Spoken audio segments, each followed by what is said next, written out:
இப்போ நீங்க பார்த்துட்டு இருக்கிறது தான் பல்லாங்குழி. நீள் சதுர வடிவில் மரத்தால் ஆன பெட்டி. இது இது உள்ளேயே இது ஒரு மூடி மாதிரி இருக்கும், பெட்டி மாதிரி இருக்கும். இது உள்ள இதுக்கான காய்களை வச்சுக்கலாம். இது தோராயமா 39 சென்டிமீட்டர் நீளமும் 5 அல்லது 6 சென்டிமீட்டர் அகலமும் கொண்ட ஒரு பெட்டி. இது பாருங்க, இதை திறந்தீங்கன்னா இது உள்ளேயே காய்களை வச்சுக்க முடியும். காய்களா சோழிகள் இல்லைன்னா புளியங்கொட்டைகள் இல்லைன்னா ஏதாவது ஒரு மணிகள், வீட்டில் இருக்கிற மணிகள் உபயோகிக்கலாம்.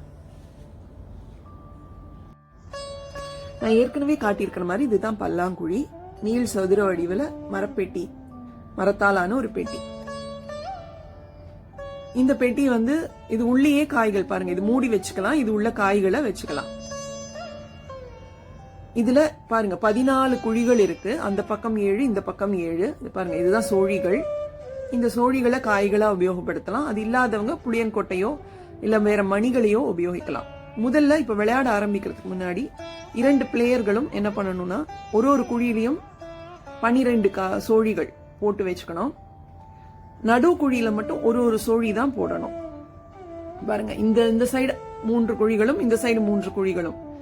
இந்த நடு குழி நமக்கு சொந்தம் இல்ல, நம்ம சம்பாதிச்சுக்கணும். இது காசின்னு பேரு. இப்ப முதல் பிளேயர் விளையாட ஆரம்பிக்கிறாங்க. அவங்க குழிகள்ல இருந்து ஏதோ ஒரு குழியில இருந்து அவங்க காய்களை எடுத்து ஒரு சோழியா ஒரு குழியில போட ஆரம்பிக்கணும். இப்ப இந்த காசிக்கு முதல் குழியில உங்க கடைசி காய் முடிஞ்சதுன்னா உங்க முறை முடிந்தது. இப்ப அடுத்த பிளேயர் விளையாடணும். அவங்க குழிகள்ல இருந்து ஏதாவது ஒரு குழி எடுத்து கலைச்சு ஒரு சோழியா ஒரு குழியில போட்டு விளையாட ஆரம்பிக்கணும். இப்ப பாருங்க, அவங்களுக்கு முடிஞ்சு இந்த மாதிரி ஒரு எம்டி குழி இருக்கு. அந்த காலி குழிக்கு அடுத்த குழியில இருக்கிற 2 குழிகள்ல இருந்தும் அந்த காய்கள் அவங்களுக்கு சொந்தம். அடுத்த பிளேயர், ஃபர்ஸ்ட் பிளேயர் விளையாடுறாங்க. திரும்பவும் அவங்களுக்கு காசி குழிக்கு முதல் குழியோட முடியுது, அதனால அவங்க முறை முடிந்தது. இப்ப நெக்ஸ்ட் செகண்ட் பிளேயர் விளையாடுறாங்க.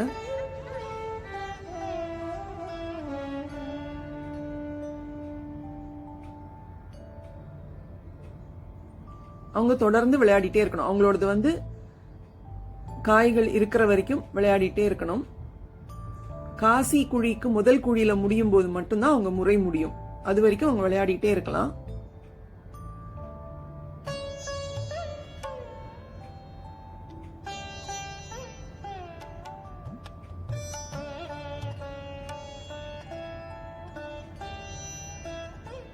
ஆனா நடுவுல இருக்கிற இந்த 2 குழிகள்ல இருந்து மட்டும் அவங்க விளையாட, யாருமே 2 பிளேயருமே விளையாடக்கூடாது.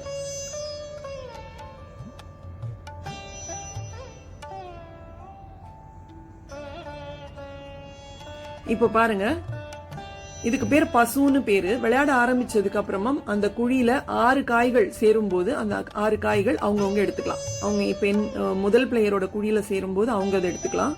2வது குழியில அவங்க குழியில சேரும்போது அவங்க எடுத்துக்கலாம். அதுக்கு பேர் பசுன்னு பேரு. இந்த 6 சோழிகள் சேரும் போது அதை நம்ம எடுத்துக்கலாம். அதுக்கு பேரு பசு. இப்ப இந்த நடு குழியில இருந்து மட்டும் எடுக்கக்கூடாது. இந்த பக்கம் 3 குழிகள், அந்த பக்கம் 3 குழிகள்ல இருந்து மட்டும் தான் எடுக்கணும். இந்த நடு குழிக்கு பேரு காசின்னு பேரு. அது நமக்கு சொந்தம் இல்ல, அது நம்ம சம்பாதிச்சுக்கணும். அது எப்படின்னு போக போக பாப்பீங்க.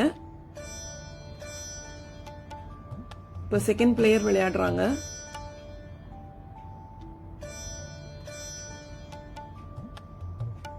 இப்ப அவங்களோட கடைசி காய் காசிக்கு முதல் குழியில முடிஞ்சதுனால அவங்க முறை முடிந்தது. இப்ப ஃபர்ஸ்ட் பிளேயர் விளையாடுறாங்க.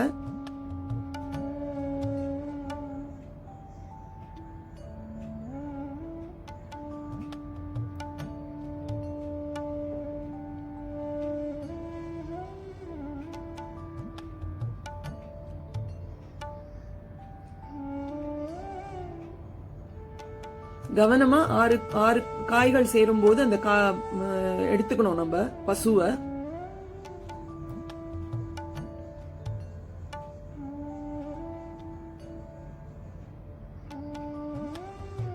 இப்போ இது பாருங்க, இந்த குழி காலியா இருக்கிறப்போ அதுக்கு அடுத்த குழி, இந்த குழியில இருந்து வழிச்சு அடுத்த குழி 2 குழிகள்ல இருக்கிற காய்களும் அவங்க எடுத்துக்கலாம். முதல் பிளேயர் விளையாடுறாங்க.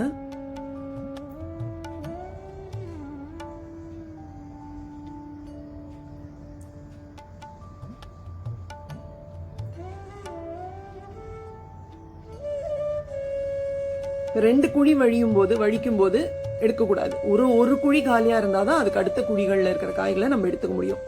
2 குழியோ 3 குழியோ காலியாக இருக்கும்போது அதை எடுக்க முடியாது, வழிச்சு எடுக்க முடியாது. இப்ப பாருங்க, அவங்களுக்கு 3 குழி காலியா இருக்கு, அவங்களுக்கு ஒண்ணுமே எடுக்க முடியாது. இப்ப இது பாருங்க, இதுக்கு பேரு காசி. காசிக்கு முதல் குழி காலியா இருந்ததுன்னா அதை வழிச்சு காசியை பொத்தலாம். அது யார் பொத்துறாங்களோ அந்த காசியில இருக்கிற காய்கள் எல்லாம் அவங்களுக்கு சொந்தம். 2 பிளேயர்களுமே பொத்தினாங்கன்னா 2 பேரும் அதை பகிர்ந்துக்கணும் சமமா விளையாட்டு இறுதியில. இந்த விளையாட்டு எப்போ முடியும் அப்படின்னாக்க, ஒரே ஒரு பிளேயர் அத்தனை காய்களையும் சம்பாதிச்சதுக்கு அப்புறமா முடிஞ்சிரும் அந்த விளையாட்டு. அது வரைக்கும் விளையாடிட்டே இருக்கலாம். இப்ப பாருங்க, இப்ப அந்த செகண்ட் பிளேயரோட குழிகள் எல்லாம் காலியா இருக்கு, அவங்களுக்கு விளையாடுறதுக்கு காய்கள் இல்ல. அதனால இந்த முதல் விளையாட்டு முடிஞ்சது. இதுல ஃபர்ஸ்ட் பிளேயர் காசி பொத்தினதுனால அந்த காசியோட காய்கள் மட்டும் அவங்களுக்கு, 2வது காசியோட காய்கள் அவங்களுக்கு கிடையாது. அது யாருமே பொத்தல, அதனால அது அவங்களுக்கு கிடையாது. இப்ப இருக்கிற காய்களை வச்சு அடுத்த 2வது விளையாட்டை ஆரம்பிக்கணும். 12 காய்கள் போடணும் ஒவ்வொரு குழியிலையும் திரும்பவும். இப்ப எல்லாம் அவங்க 2 பேருமே அவங்களுடைய காய்கள், சம்பாதிச்ச காய்களை வச்சு விளையாடணும். அடுத்த விளையாட்டை அந்த காய்களை வச்சு விளையாடணும். இப்ப பாருங்க, 2 பிளேயருக்குமே எல்லா குழிகளுக்குமான காய்கள் இல்ல. அப்ப என்ன பண்ணணும்னா, அந்த காலியான குழிகள்ல உபயோகிக்க கூடாது. அடுத்த விளையாட்டும் போது, இந்த 2வது கேம் போது உபயோகிக்க கூடாது. அதை ஞாபகம் வச்சுக்கிறதுக்கு ஏதாவது ஒரு காகிதத்தை கிழிச்சு போட்டு வச்சுக்கலாம். அதெல்லாம் சப்ப குழி, அதெல்லாம் இந்த விளக்கம் இந்த பல்லாங்குழி எப்படி விளையாடுறதுன்றத விளக்கம் பார்த்துருப்பீங்க. இது உங்களுக்கு புரியுற மாதிரி இருக்குன்னு நம்புறேன். இது எப்படின்னாக்க, நான் ஏற்கனவே சொன்ன மாதிரி 2 முறை இருக்கு விளையாடுறதுக்கு. 12 காய்கள் வச்சு விளையாடலாம், இல்ல 6 காய்கள் வச்சு விளையாடலாம். 12 காய்கள் வச்சு விளையாடும் போது 6 காய்கள் சேர்றது தான் பசு.